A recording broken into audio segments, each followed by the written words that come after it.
Coraline, Lucille, Camille, Pauline, Emmanuel, Patrick, Mathiméo, Malika et Maëlys, chers catéchumènes, pendant ces temps qui nous préparent à Pâques, c'est à vous que je m'adresse en priorité. Les autres paroissiens verront ce qu'ils devront faire pendant l'homélie. Ils peuvent écouter, ils ont le droit. En fait, c'est à vous que je m'adresse, mais ça permet à tous les vieux baptisés que nous sommes, que je suis aussi, d'être renouvelés dans notre foi grâce à votre cheminement. Dimanche dernier, lors de votre premier scrutin, vous avez entendu l'évangile de la Samaritaine, un long évangile aussi dans l'évangile de Jean, qui nous dit des choses précieuses sur ce que Dieu attend de nous. Il nous a dit, vous l'avez entendu, Jésus vous a dit « J'ai soif ». Nous sommes tous un peu la Samaritaine, à qui Jésus demande de l'eau. Alors nous pouvons être comme la Samaritaine, ne pas bien comprendre la question, ou bien, au contraire, saisir progressivement que Jésus a soif. Il l'a redit, il va le redire sur la croix, juste avant de mourir, « J'ai soif », mais qu'il a soif non pas tant de l'eau matérielle, mais il a soif de notre amour. Et quand nous répondons, il nous dit aussi, il le dit à la Samaritaine, eh bien, cet amour, cette eau vive, c'est moi qui peux vous la donner. Je peux tout vous donner.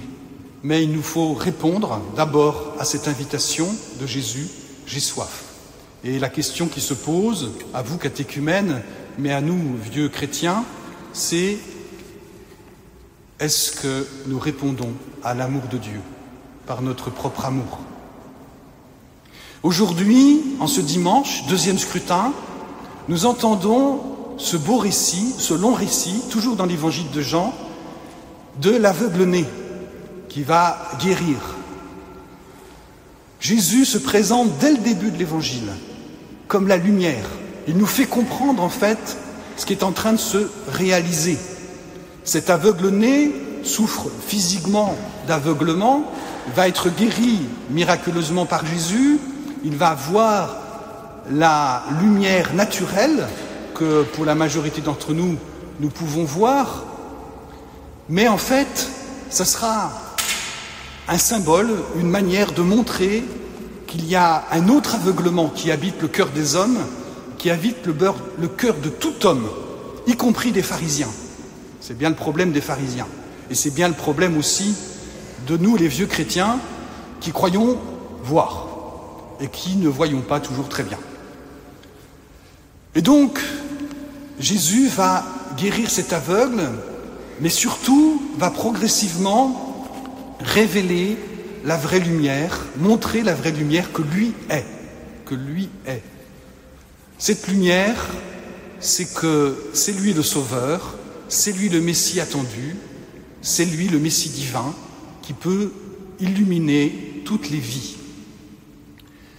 Nous voyons que l'aveugle, il va être guéri physiquement, mais que c'est progressivement qu'il va réussir à comprendre qui est vraiment Jésus. Au début, quand on l'interrogera, il le désignera comme un prophète. Et puis, progressivement, il va réaliser vraiment que c'est vraiment le Fils de l'homme et il va se prosterner devant lui. Et vous savez que dans le langage biblique, la prosternation, on ne l'a fait que devant Dieu, que devant la divinité. Donc il reconnaît en Jésus sa messianité et sa divinité. Et donc, nous sommes vraiment invités, nous, à aspirer à cette guérison.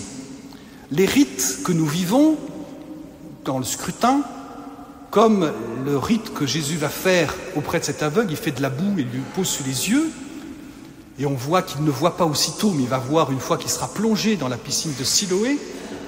Eh bien, ces rites, les pères de l'Église vont dire, c'est les rites préparatoires au baptême. La boue que Jésus fait, qui pose pour permettre la vue, mais pas aussitôt, eh bien, c'est les rites préparatoires, comme par exemple ces scrutins.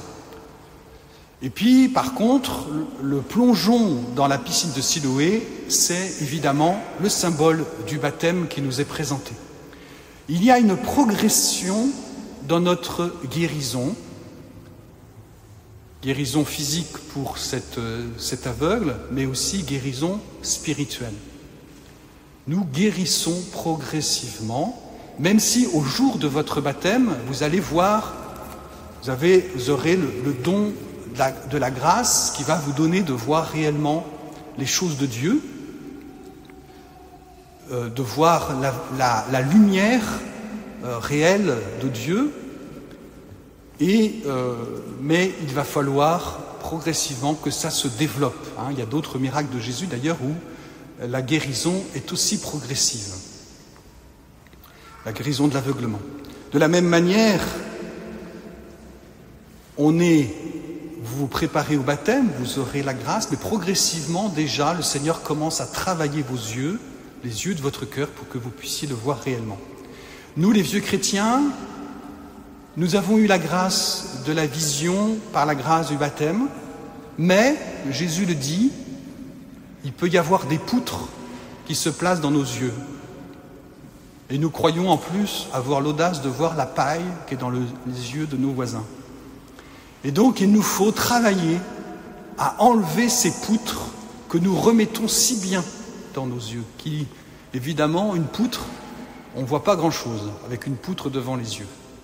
Et nous sommes, nous aussi, aveugles, et nous avons besoin de nous guérir. Le sacrement de réconciliation est là pour nous y aider, pour réaliser cette œuvre. Toujours est-il que nous sommes vraiment invités à nous laisser faire par le Seigneur, à nous laisser convertir par le Seigneur lui-même, à entrer dans cette lumière de la vérité.